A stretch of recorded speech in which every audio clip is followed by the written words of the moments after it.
Chaque jour, 6 tonnes de déchets sont apportés au centre de tri de Nîmes. Les déchets de 81 communes, dont celle du Gard Audagne.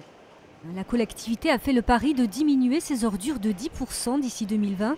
Et pour cela, il faut aller à la racine, chez les habitants.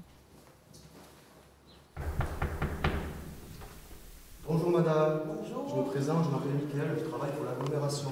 Dans le Gard Audagnien, chaque année, un habitant produit en moyenne 600 kg de déchets. Ce qui va dans la poubelle jaune, je le mets dans la poubelle jaune. Ils ont pas mal d'interrogations en fait, ils se trompent, mais ils se trompent de bonne foi. Ils croient faire souvent le tri et malheureusement ils font des erreurs. Des erreurs souvent dues aux consignes de tri qui varient d'une collectivité à une autre.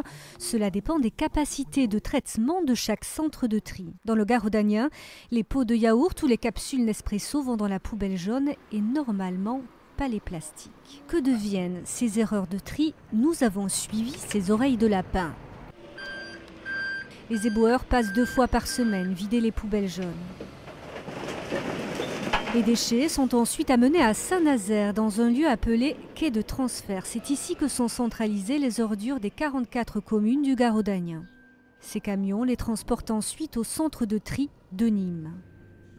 Ici, les tris sont automatisés. Des cellules optiques repèrent la composition des déchets et un jet d'air les répartit dans différents tapis pour atterrir ici. À droite, les déchets recyclables.